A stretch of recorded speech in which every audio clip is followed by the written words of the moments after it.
Okay, clear ba ang audio ko?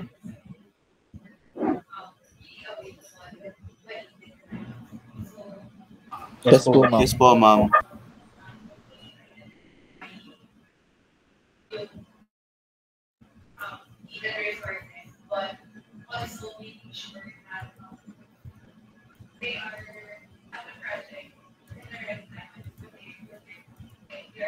Nakuha niyo ba yung mga ental fees natin kahapon?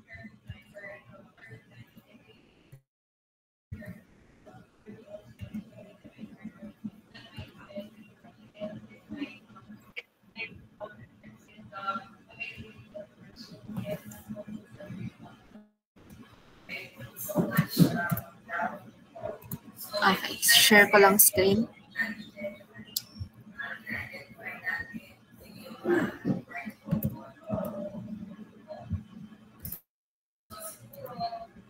Okay, pati X2 ba? Nakuha niyo na?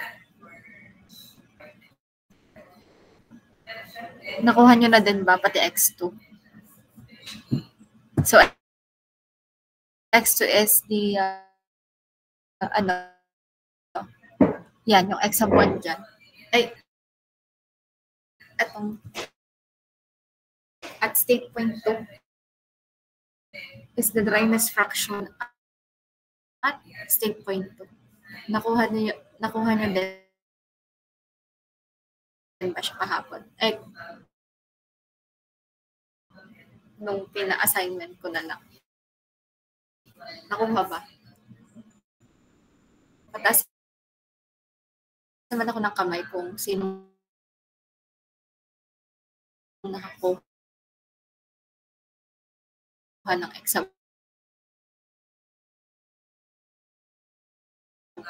or ng dryness fraction or quality at state point 2.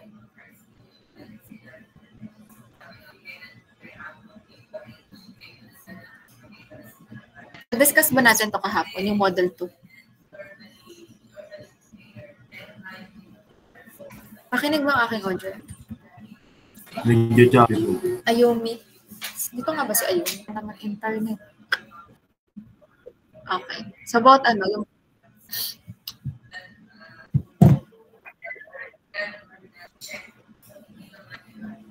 ayan, okay na. Okay, so ulitin na lang natin. Pero wala kayong nakuhang enthalpy pa, hindi ko pa pinakuha. Pinapakuha niyo po. Okay, anong mga nakuha yung enthalpy dito? So, ayan. Let's check yung mga nakuha nyo na enthalpy kung parehas. Anong nakuha nyo? Ay, wala pa pala doon sa 7 at 8. Okay, same ba tayo ng nakuha? So, pataas naman ako ng kamay kung pare-parehas yung enthalpy na nakuha nyo. Same dito sa nakapresent sa screen. Okay, so para hindi na natin siya uulitin. No? Okay. Okay, hands down. So again, this model 2 is a 2-evaporator with series expansion valve arrangement. So in solving evaporate or multi-evaporators, you have to determine whether the expansion valve arrangement is in series or in parallel connection. So if in parallel, you just have to compute yung kagaya nung sa kahapon kahit pa siya is multi-evaporator. But in here, if our expansion valve is in series arrangement, you have to consider again yung vapor Y. Na ito.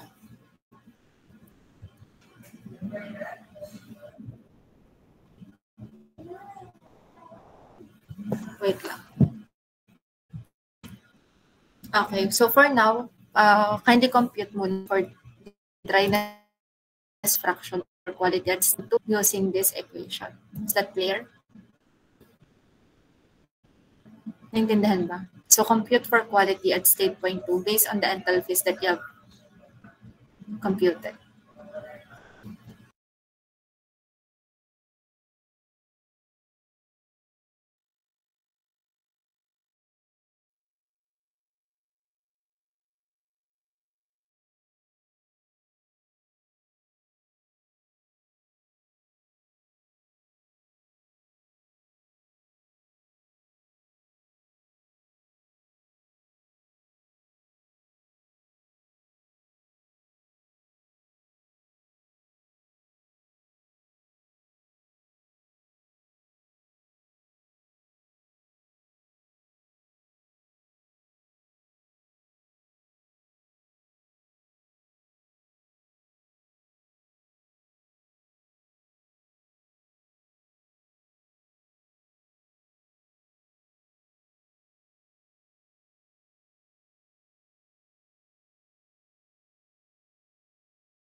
Ma'am, X2 po pinapakuha. Ano po, ma'am?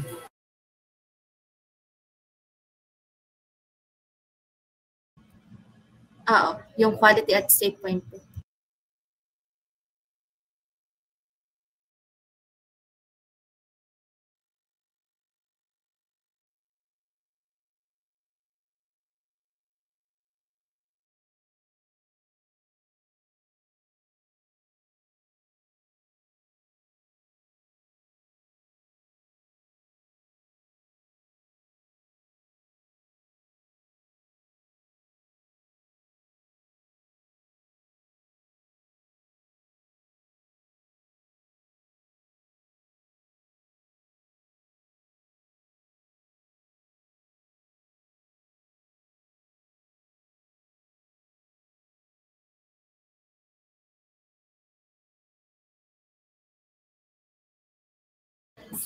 Okay, that is correct. 0.226.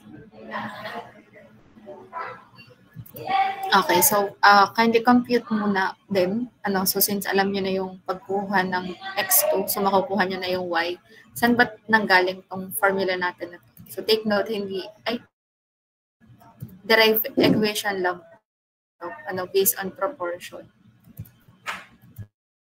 Okay, so this one is proportion ng vapor sa liquid. So as you can see, equal siya dun sa ating dryness fraction. Sabihin, this is the fraction of vapor doon sa refrigerant. And this one is the amount of liquid over M1. This is the actual vapor in actual mass flow rate of vapor and liquid, which corresponds to is fraction. So take note na ito is nagbabago siya depende kung ano yung exit dito. So hindi lang naman to laging M1. Kasi M1 nagkataon na M1 to. So ibig sabihin that is Y or vapor part divided by the amount of liquid na mag-exit doon sa kabilang outlet. Naintindihan ba? So Y over M1, in this case, that is Y over M1 kasi yun yung mag-exit dito, which is equal to the dryness fraction over the liquid, which is 1 over X sub 2. So, for now, you will get the values of masses kasi nakuha na natin yung mga enthalpy. Yung 7 and 8 naman, mamaya pa natin siya makukuha pag nakakuha na kayo ng masses kasi magkakaroon tayo dapat or gumamit dapat tayo ng energy balance. Since hindi pa natin alam yung mga mass, let's proceed with the required at letter B muna. Okay, so compute for M1, the vapor part Y and M2. So take note, yung M2 natin is equivalent to the liquid refrigerant that is converted into vapor plus yung vapor mismo. So bakit natin need i-consider yung vapor part? So again, yung mag-exit at state point 2, yung pupunta sa evaporator natin is a wet mixture. So yung latent heat ay yung ating refrigerating effect na 250 kilowatt will okay, so again, yung ating heat added na 250 kilowatt as refrigerating effect ng evaporator 2 natin, ang mako-convert lang natin doon is yung liquid. Kasi yun yung latent heat ng liquid na yun para ma-convert siya into vapor. But yung vapor phase is vapor na sadya siya. So we need to add it as part of M2. Is that clear? Can you raise your hand kung clear tayo doon? Kung bakit natin consider yung Y.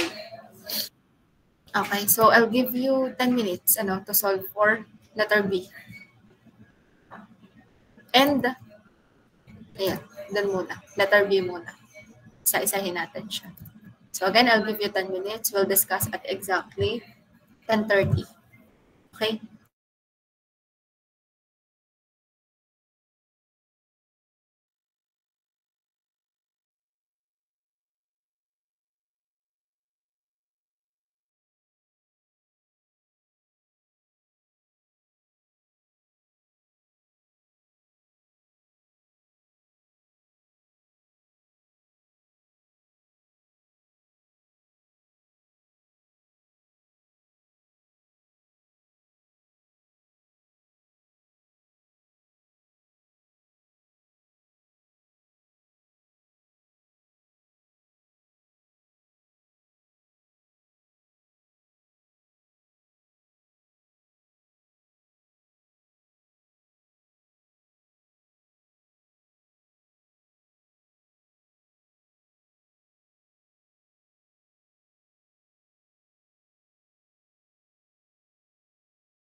Okay.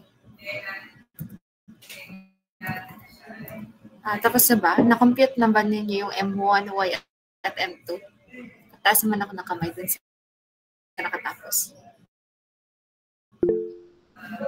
Okay, so we have here answer from Zerdan, 1.29 M1. Okay. Okay. So almost same naman yung mga naging sagot nyo and tama naman lahat. So let us discuss isa-isahin natin. For M1, so that is yung M2 naman natin, again, we have to consider the mass of liquid dito sa evaporate. Ry is mass of vapor refrigerant passing through expansion valve at say 0.1 to 2.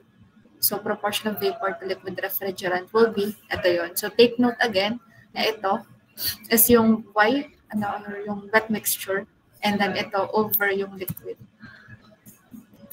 Liquid natin is M1 kasi siya yung mag-exit dun sa bilang outlet, which is equal to X2 over 1 minus X2. So, makukuha natin X2 is 0.2263. So, about Y, substituting all the values, makukuha natin is 0.38. And then for M2, yan, so we have 250 over change in enthalpy plus Y, which is 0.38. Makukuha natin is 1.896. 1. Okay? Okay, so again, for another 10 minutes, I'll give you time to compute for the COP of the system.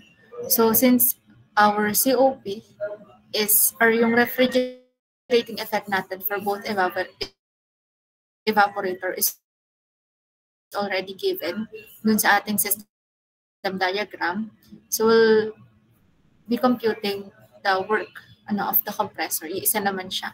So you'll be computing the work of compressor. To do that, you have to get the values of H7 and H8 muna.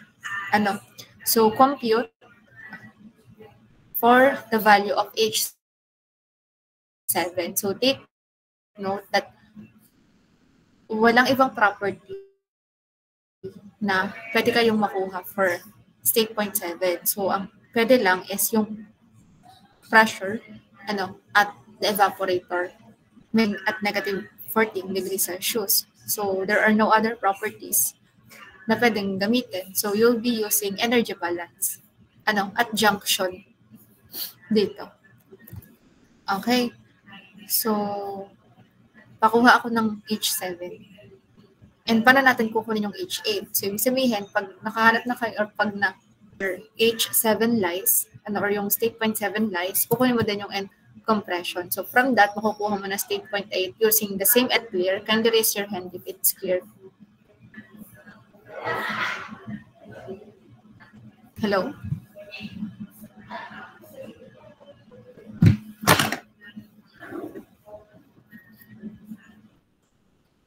Ayan. Pero narinig, okay naman yung instruction.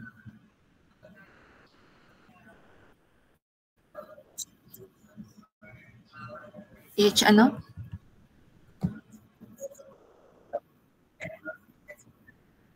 Okay. So, paano ba kukunin yung H8 natin? So, since meron tayong isentropic compression, so you need to compute or get the value of entropy at state 0.7 and equate it to entropy at state 0.8. And ano ba yung property meron sa state 0.8? Ibig sabihin, pressure at the condenser at 30 degrees Celsius. Okay, so for 5 minutes, I'll give you time to get the value for enthalpy at 0.7 and 8 before tayo mag-proceed sa COP. So again, for 5 minutes, kindly get the value for H7 and 8 muna. Is that clear? Kindly raise your hand if it's clear. Okay.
Okay, so pa-double check na lang ako ng value ng H8.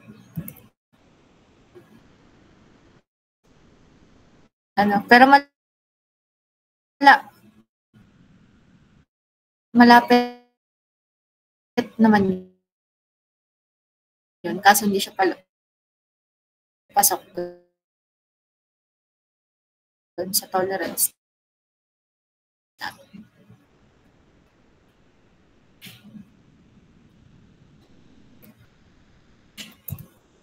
460. Ayun. Pero,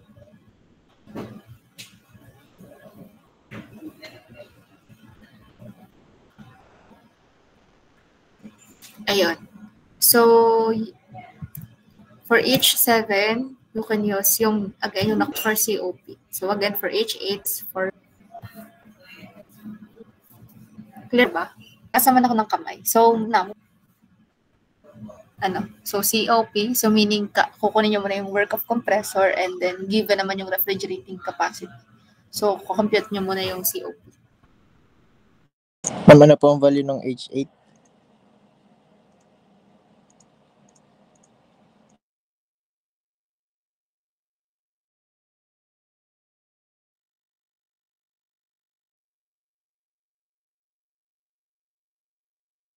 Ang gagamitin na value ay 464. Okay, medyo itong 450 medyo malayo na siya.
Okay, so we have your answer na COP, which is 235.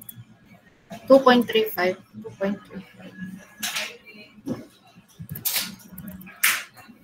Okay, so that is correct. From Aldrich Barcelos. So, discuss natin. So, again, for work, ang gagamitin natin sa M1, M2. So, you can see yung mass na dadaan sa ating state 0.7 at papasok ng compressor is yung M1 and M2, which is total mass natin. And a change in enthalpy of H8 minus H7. So, we'll be getting value of E7 at the junction. Okay, so energy balance at the junction, so we'll get 396.29. So this H7, makukuha natin yung H8 natin through the entropy at state 0.7 and pressure at the condenser. So ibig sabihin, as we get substituting the value H8 natin is 464. So 16 yung natin and substitute the value of COP, we'll get 2.358 for COP. Okay?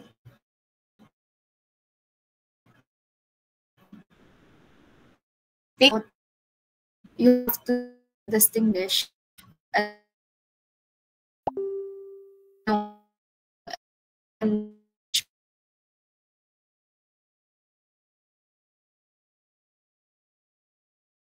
consider.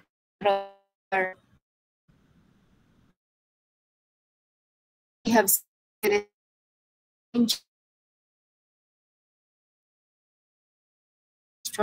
na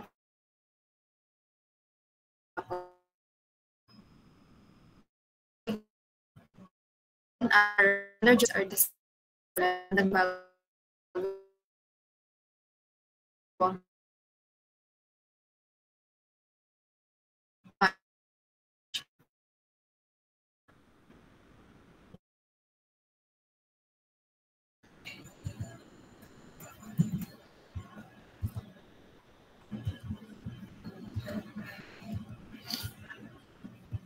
Okay, so now let us proceed with another model, an example, which is also included in your lecture. Okay, so this one is, ayan, HA natin. So this one is a multi-evaporator series expansion valve with the superheater. So you also have to use R22 for the cycle. So as you can see, we have 3 evaporators na dito sa ating system design. And this one is also different from model 2 since meron tayong the superheater. So meron tayong additional mass of refrigerant that is extracted to use in the superheater 1 and another one is extracted for the superheater 2. Dito. Okay. So since we use the superheater, so same phase, yung lalabas ng ating superheater at lalabas ng evaporator kasi both siya is in vapor phase, which is shown in state point 9 and 11.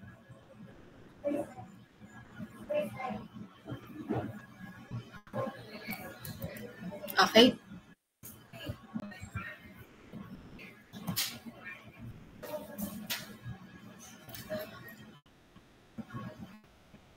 Okay, so what is asked in the problem is for you, to get the enthalpy at different section of the system.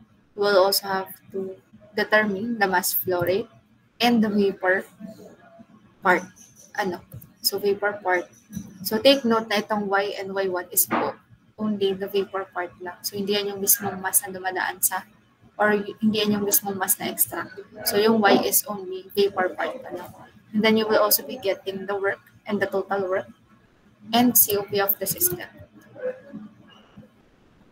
Okay. So,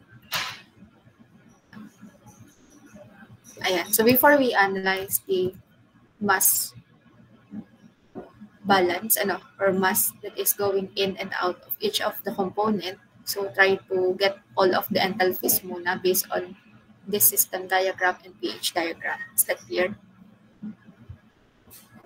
Naintindihan ba?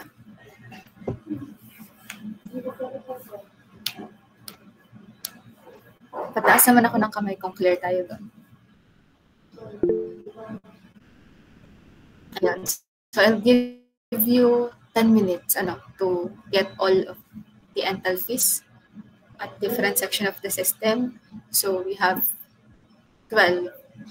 So yung 1 and 2 is equal, yung 3 and 4 is equal. We also have 5 and 6 is equal. So also get X1. So X1, as you can see, is the dryness fraction or quality at state point 4, while X2 is the dryness fraction or quality at state point 2.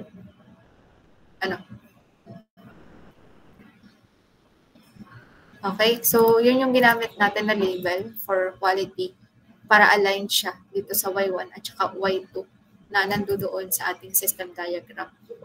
Okay, so bukod sa paghahanap ng mga enthalpies sa kada state point, you also have to compute for the dryness fraction at state point 4 and 2, which is X sub 1 and X sub 2 respectively. So I'll give you 10 minutes, 10 to 15 minutes. So if you have question, just raise your hand.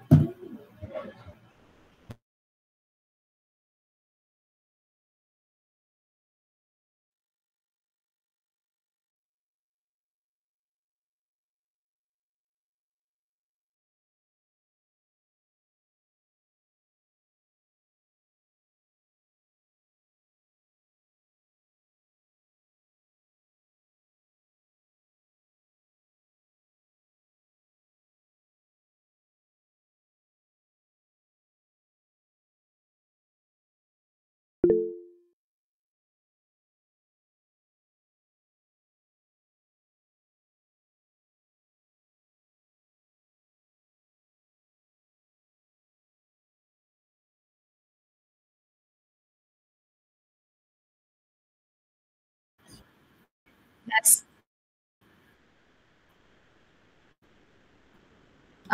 Okay.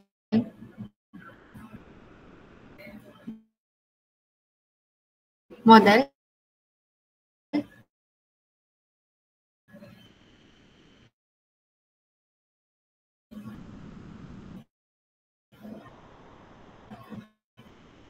Two o three? Dito.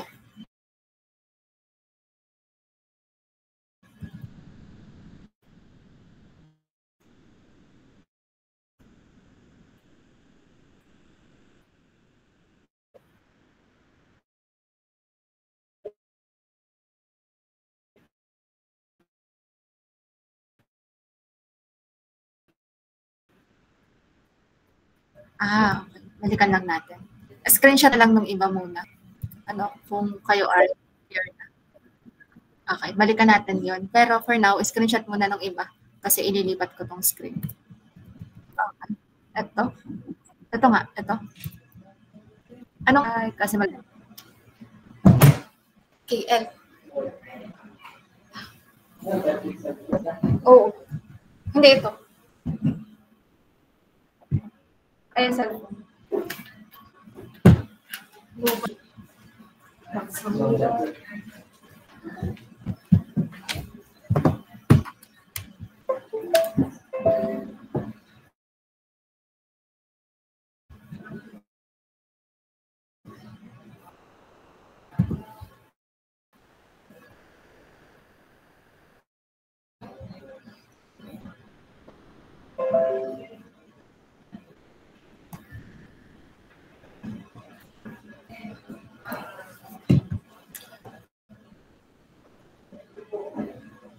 Dun sa kanina.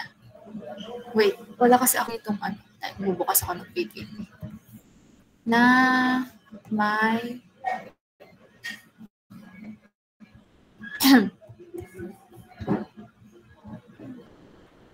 wait. Wala. Walang graph. Wait lang. Wait.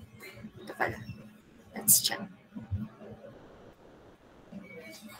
Check natin. Ito ay R22. R50. Ito R22. R22. Anong nakuha niyo entropy doon kanina, Zerdan? Medyo malapit kasi yung sagot mo doon. Ang nakuha natin is 396.29. 396. 396.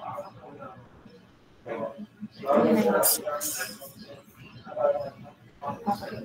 0.29 and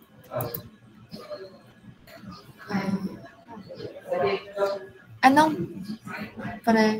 pressure at negative 40? Pressure at negative 40. 104.95 po. Okay, so 104.95 R12. Ay, R22. Ato. Tapos, ano yun? 104? 0.95. Okay. Ano yung entropy nakuha nyo? 104.95. 104. Yung inulit ko po ng akin, ma'am, ay 1.86 po nakuha ko. Oh, parang mga, ay 1.86 ba?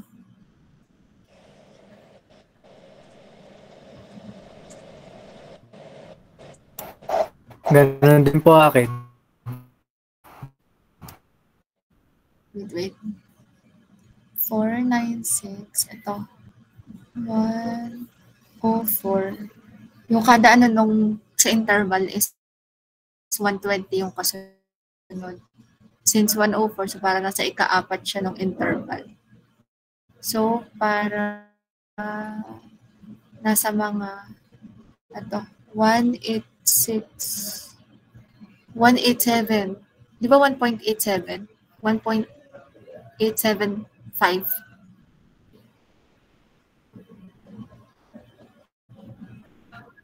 Ano kayong pressure natin at 30 degrees? Ano yung pressure natin at 30 degrees?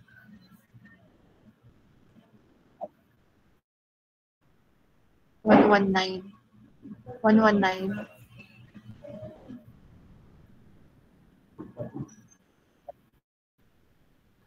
Okay.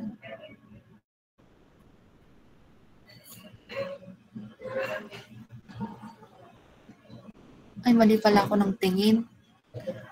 Sorry, kasi ano yung, ano nito eh. Nasa pagitan pala siya ng 184 at 1.86. Tama ba? Tama? Opo, ma'am. Kita ba? Ayun, nasa pagitan siya ng 1.84. Balik lang natin na.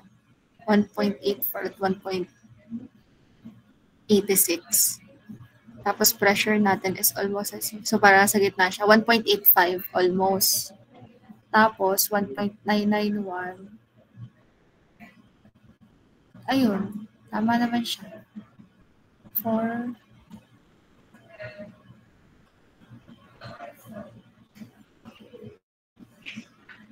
0.82.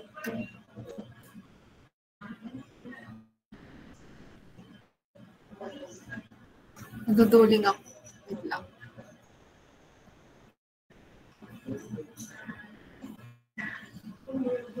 Wait.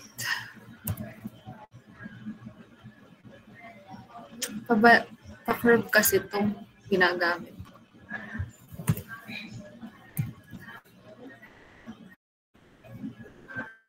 Okay, continue lang yung muna ninyo yung paghanap ng eksakto. Tapos, i-paste ko na lang. Alin na dito?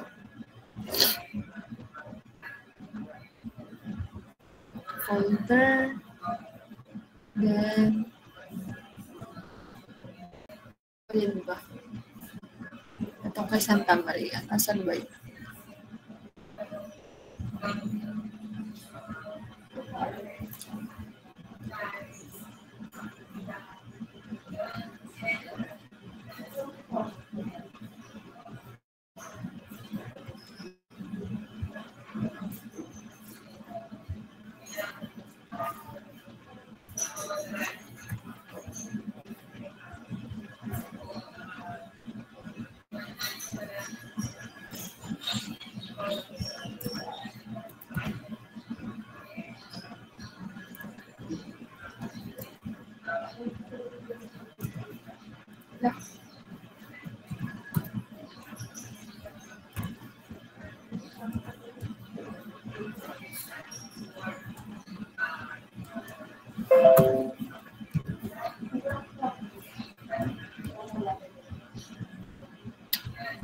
Live.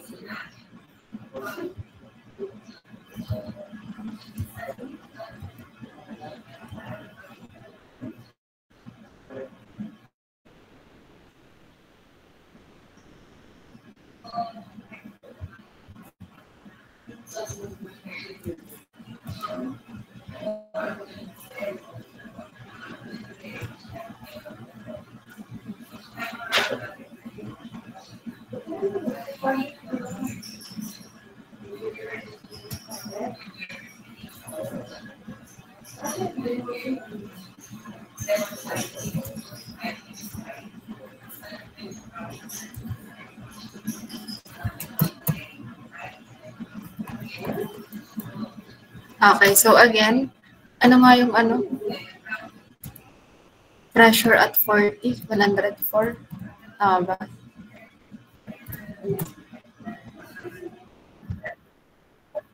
Okay, so it is 120, ito ay 160, ay 140, 160, 180, 200. So 104, so para siyang nasa ika-apat ng interval. Ito yung half, 110, so kalahati. Yan. And then, dapat pala tuwin. Kasi enthalpy.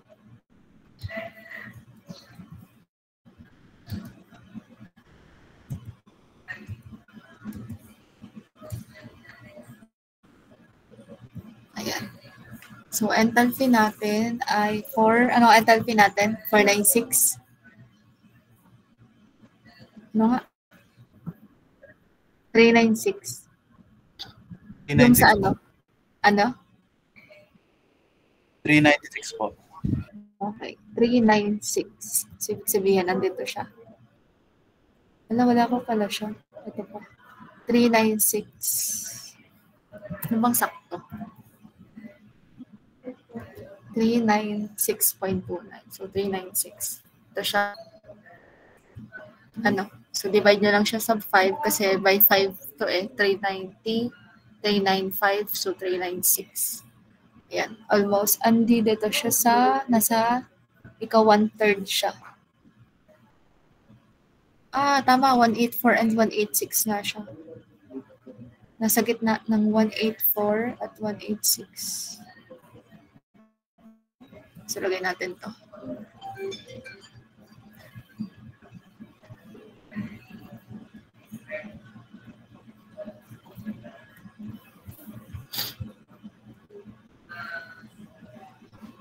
Kaso, hindi naman siya tuwid. Pero, tansyahin lang natin. 1 ano nga yun? 1191. So, yan. Ano dito? Yun, kita ba?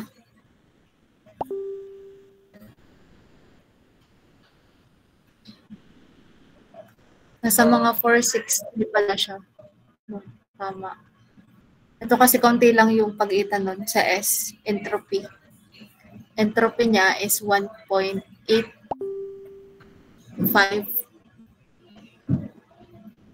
Malapit na siya sa 1.86.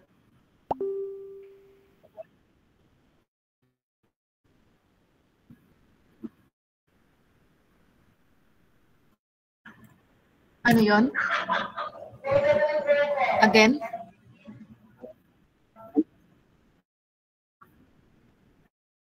Kasi ito siya, diga. Dito siya nagtama. Dito siya nag-intersect. Yan, lumipat. Yan. Dito siya nag-intersect ito, tsaka ito. So, meaning, yung point na yun, ano yung pagitan nito? Ito yung line na yung entropy, tsaka itong line na to. So, yung line na to ay 1.84. Yung isang line na nasa baba niya is 1.86. Ibig sabihin, tatansyahin nyo or estimate nyo to kung gaano siya kalayo dun sa line na yun. So, same dito. Ito kasi 1.84, 1.86. Although yung line natin is lumampas, pero dito kasi bumalik naman siya. So, halos ganun din. So, nasa mga 464 nga siya. 463. Clear ba?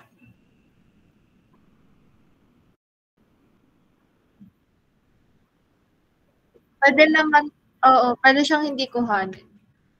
Diretso yung number. Ayun. Ilagay lang na entropy at 0.7 is equal to entropy at state 0.8. So, same lang din yun. Clear ba? Naintindihan? Okay. So, balik tayo dun sa next slide natin.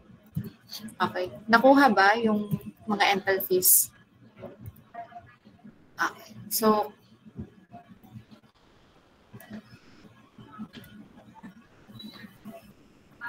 so, yung mahirap lang kuhanin dito is yung mga nasa chart like H8, H10 at H12. So, ayan, open mic na lang kung sino gusto sumagot. What is our H8 dito? Anong H8 natin? Anong H8 nakuha nyo? Dito sa model 3.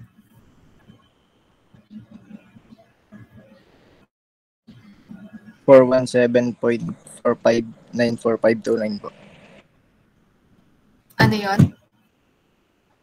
417.4594. Gumamit ka ng ano?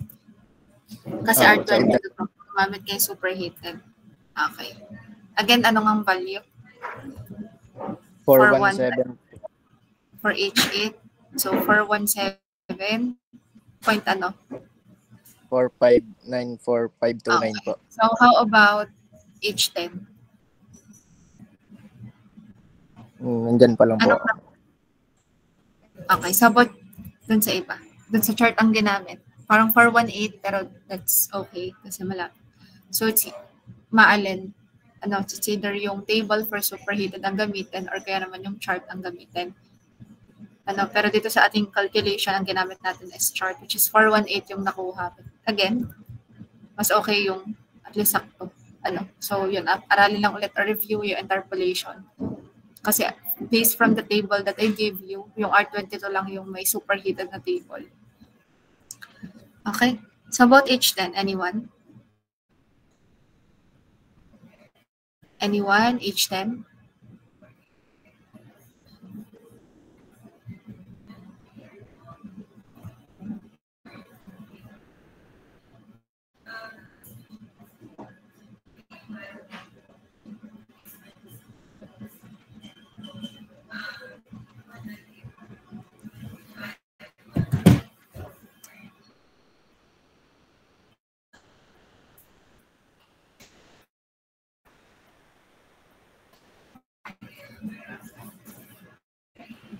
Mga ano po, ma'am, nasa mga 416 po sa graph po. Okay. Ano nga yung tinatanong ko? H10, no? So, H10 is mga 416. So, malapit. Ang nasa kuha natin is 417. That is correct. So, how about H12? Okay. So, ito naman, again, yung gagamitin natin dito for calculation is yung mga nakuha natin or kasama na dito. But you can use yung mga values na nakuha nyo kapag pasok siya sa interval. So, again, yung konting discrepancy sa final answer, as long as tama yung value na ginamit, tama pa din. Okay. How about H12? Anong nakuha nyo for H12?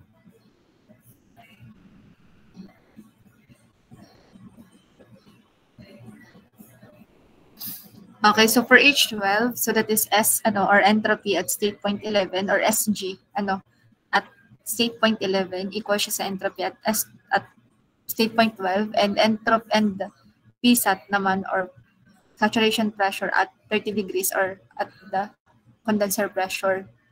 So, anong value natin doon? 422 po. 422. 422. Okay. Which is correct. Pasok siya. 423 yung nakuha natin. Okay. So, huwag mag-alala again kung merong mga discrete kasi same lang naman. So, mamaya, i-show ko yung mga enthalpies na nakuha natin. But for now, ayun. Focus muna kayo sa screen dito sa Google Meet. Patas muna ako ng kamay kung nakikinig na. So, discuss muna natin yung mga mass na dumadaan kada state point. So, mag-start tayo M1. Yun yung M1 na dumadaan dito sa ating evaporator. So, M1, which is yun din yung lalabas at state point 8, M1 din yun. Kasi wala namang ibang or wala namang na-extract. So, meaning, pag lumabas siya doon sa superheater, meron nang napa-add sa kanya na WS sub 1, which is yung in-extract for the superheater. So, ibig sabihin, yung mass natin will be M1 plus WS1. Okay? So, dito,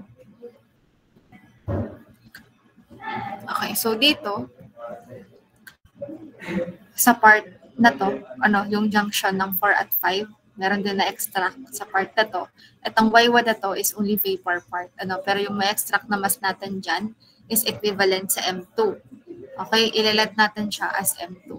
So, M2 natin is equivalent saan?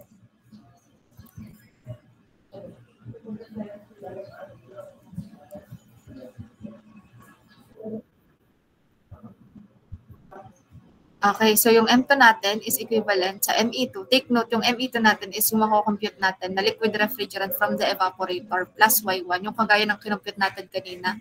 Pero as you can see, meron tayong na-extract na WS sub 1. So meaning, yung M2 natin, madadagdagan lang siya ng WS sub 1 kasi kasama siya dun sa ma-extract.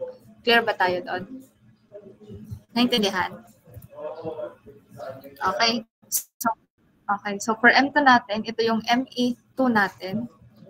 Yan, ito yung Me sub 2 natin. Ito yun, from the evaporator. And then, plus WS1, yun yung na-extract dito. So, take note, itong M2 na to is itong nandito to sa line bago magkaroon ng extraction. So, meaning, nung na-extract na yung WS1, ang matitira is ito, plus yung Y1. Clear ba? So, ito yung Me2 plus Y1. Yun yung nandoon sa evaporator natin. Clear? Yes po. Kasama pa siya sa M2. Kasama pa siya sa M2. So, nung lumabas dito, okay, again, to the superheater, M1 plus WS1. So, M2 plus Y1 yung mag-join dun sa junction 9 natin. So, magiging na siya. So, since itong ating Me2 is equal to our Me2 plus Y1 plus WS1, so yung lalabas dun sa compressor natin or yung inlet sa compressor natin is M1 plus M2 na. Kasi again, take note, yung M2 natin is equivalent siya dun sa evaporator, refrigerant, yung liquid, plus Y1, and then plus WS1. So, M2 na siya. Okay? Clear ba tayo dun? Naintindihan? Okay. Pataas naman ako ng kamay dun sa iba kung naintindihan. Kung ba't siya naging M1 plus M2 na lang. Okay. So, yung yung M2 natin is that tatlong part. Yung evaporator, yung liquid, na nag-turn into vapor from the evaporator, refrigerating capacity, plus yung vapor na Y1, and then plus WS1. So, ibig sabihin, nung nagkaroon tayo ng junction na state point 9, nagsama-sama na siya. So, naging M1 plus M2. So, how about our desuperheater 2? So, dito naman sa exit ng ating desuperheater 2, magiging M1 plus M2 plus WS2 kasi may pumasok na or yung na-extract na WS2. So, take note, yung ma-extract din dito is M3. So, M3 is equivalent naman siya sa Me2 naman, plus yung Y2 plus yung WS2. Clear ba tayo doon? Malinaw?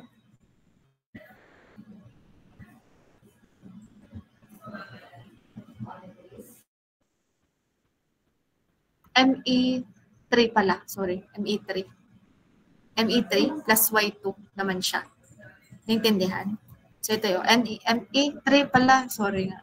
Wait lang, edit ko. Kung na-edit. Okay, thank you for correcting. So that is ME3 na siya. ME3, which is evaporator 3 plus Y2. So meaning, meron tayong na-extract, itong M3 is equal din siya dito sa ME3 plus Y2 plus WS2. So, if nagkaroon tayo ng junction sa state point 11, so ang papasok dun sa ating high stage compression or yung third compressor is na. So, since M1 plus M2, tapos yung ating M3 is equivalent siya sa saan equivalent yung M3 natin?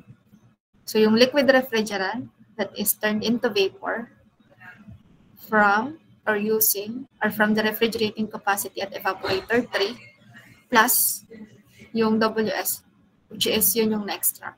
No. So, from this, meaning, yung lalabas, yung papasok dun sa ating third compressor is M1 plus M2 plus M3 na. Kasi again, itong WS2 plus ME3 plus Y2 is equivalent sa M3. Okay, pataas naman ako ng kamay kung clear tayo doon. Okay, so, ikot na tayo. Okay, paglabas ng condenser, M1 plus M2 plus M3 pa din siya. So, dito, sa junction na lalabas dito, since na-extract yung M3, ibig sabihin, magiging M2 plus M1 na lang siya. So, dito naman, ito din yung papasok sa expansion valve, lalabas ng state point 4. So, dito, ma-extract naman yung M2. So, lalabas na lang is M1. And then, continue lang yung process. Ibig sabihin, nagkaroon na tayo ng mass balance. So, nahanap na natin yung mga masses at each point. So, palaging ganun yung gagawin nyo sa start net. Para at least alam nyo kung yung mga masses na dumadaan sa kada component. Is that clear? Okay, so I hope clear doon. And then kung nalilito, i-review na lang yung flow.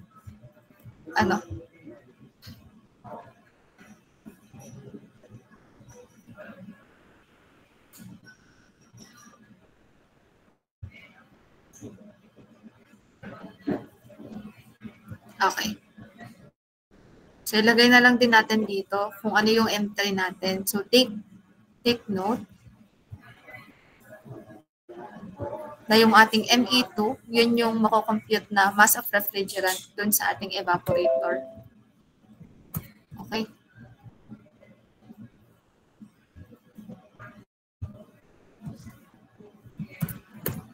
Okay, so ilagay natin siya dito para clear, kahit mas balance pa lang. So again, yung M3 natin na na-extract dito, equivalent siya sa RME3, which is yung kilowatt rating ng number 3 or yung refrigerating capacity ng evaporator 3 divided by the change in enthalpy, which is 11, H11, and H2. Okay, clear ba tayo doon?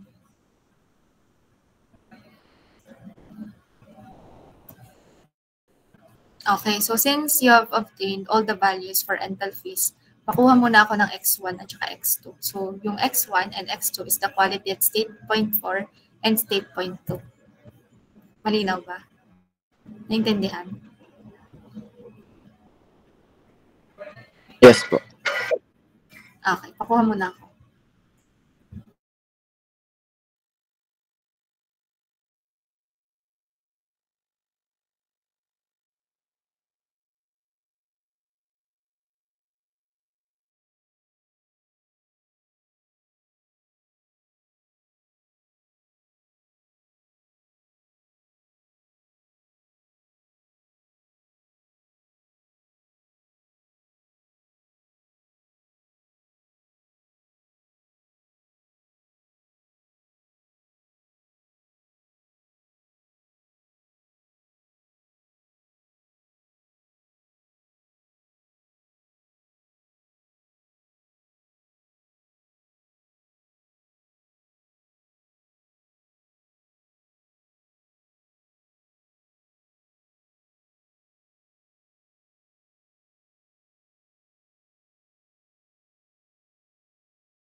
Okay. Ito bang x2 ay may 0.1258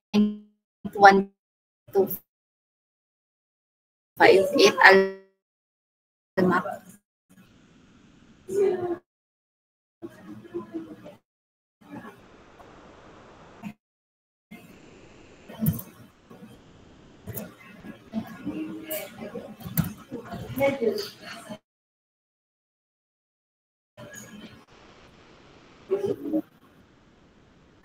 Yun ang nalagay. Tama naman. Tama naman siya. Okay, that's correct.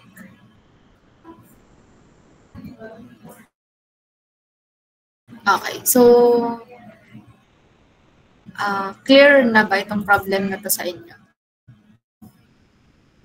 Bali, ang kukunin nyo dyan ay itong mass flow rate of refrigerant M1, WS1, Y1, M2, WS2, Y2, M3, MT. Or yung total mass. Ang total mass is itong M1 plus N2 plus N3. So you also have to consider what masses are the total mass na pasok sa, like for this one, compressor is M1, yung compressor to natin is M2. So, paano ba palagi? Okay natin, nang tama yung mga nakuha nyo. So, again, yung mga binigay nyo ng mga enthalpies ay pasok naman siya dun sa tolerance natin. Yeah, tama pa din.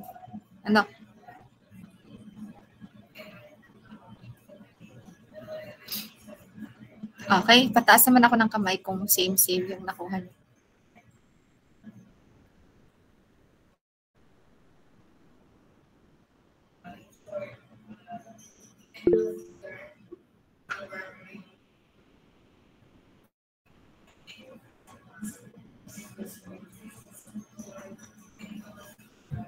Okay, hands down. Okay, so let us get M1. So yung M1 natin is 260 kilowatt na siya. 260 to. May kudlit lang. So 260 kilowatt divided by the change of enthalpy, which is 7 and H6. So ano ba yung H7? So we have 388 minus 188. So we'll get 0.12988.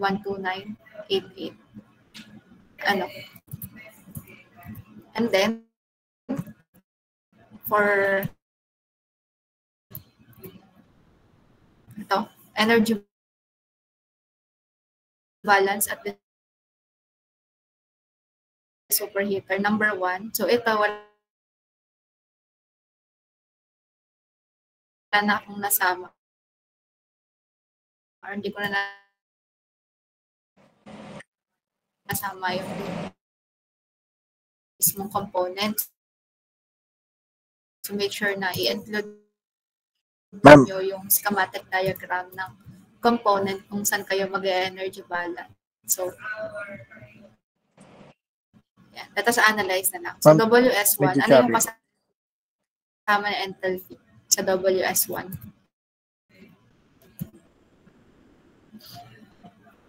Okay, so yung same enthalpy, itong state na to dito sa 4, kasi ang ginawa lang naman is na-divide lang yung mass natin. Okay, so ibig sabihin yung ma'am, may tanong lang. is with H4. Yes? Yung sa evaporator 1 ga po ay 260 kilowatts po sadya yung Yes. Hindi ko lang na 260 kilowatts po yun yung nandun po sa medyo chubby ba? Okay, hello, okay na ba? Pa-confirm naman. Hello?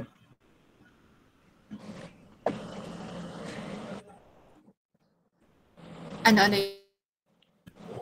May tanong lang. 60 siya. Evaporator 1. Mukha lang siyang 200 pero 260 pa. Naintindihan ba? Okay po, ma'am. 260 po. Oo. Ito, 260 siya. Aking audio. Ayan. Disconnect na. Ay, saan ng internet ko?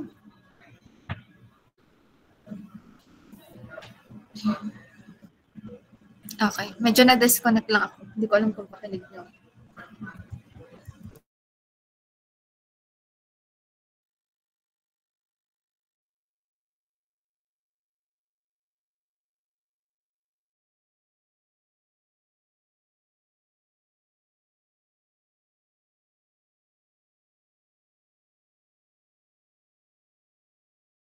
Pa din.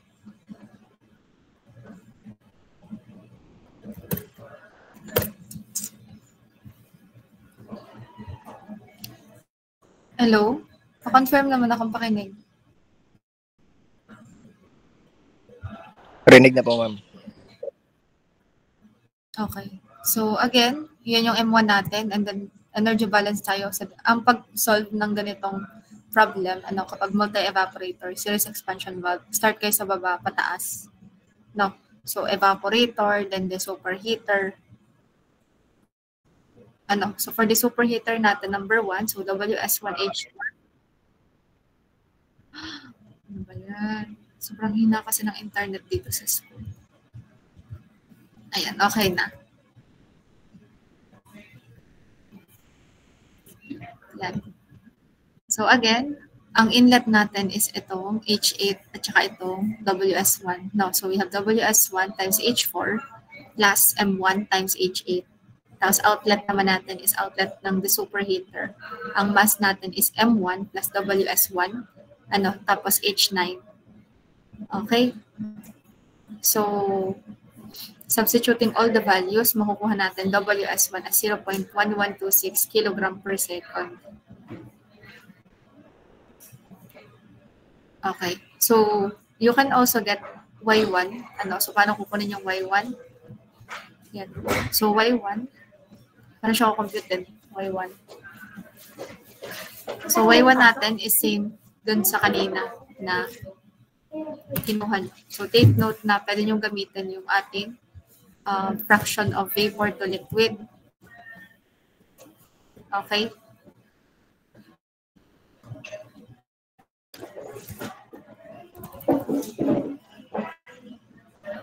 Pa-compute naman ako for Y1. Since nakuha nyo na yung X1,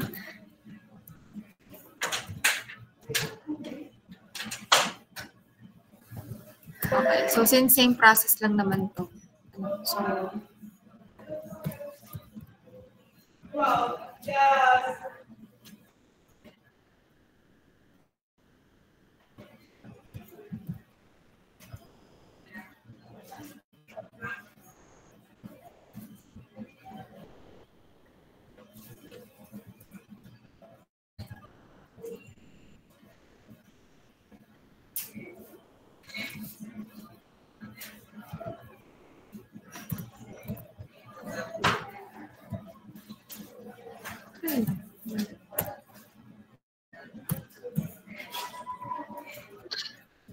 okay, yes. Question?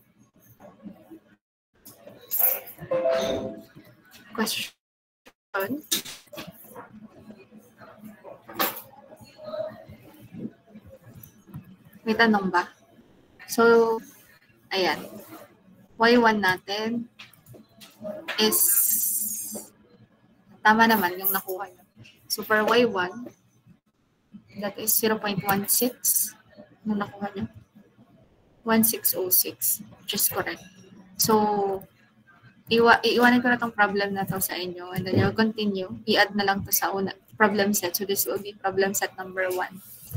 So, yung pag-continue ng problem na to will be your problem set number 1. So, take note lang na itong Y2, after nyo makuha yung X2, ang i-multiply natin is yung outlet dun sa kabila. So, ibig sabihin, Y2, tsaka yung outlet dito, or yung na-divide.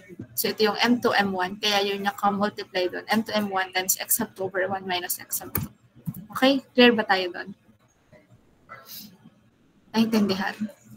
So, ibig sabihin, kahit mag-4 stage pa yan na evaporator. So, alam nyo kung paano kukuhanin yung mga vapor phases. Kasi iba-iba yung mga masses na dumadaan dyan. Okay? So, continue this problem and then include this as problem set number 1. So, do you have any question? Clarification?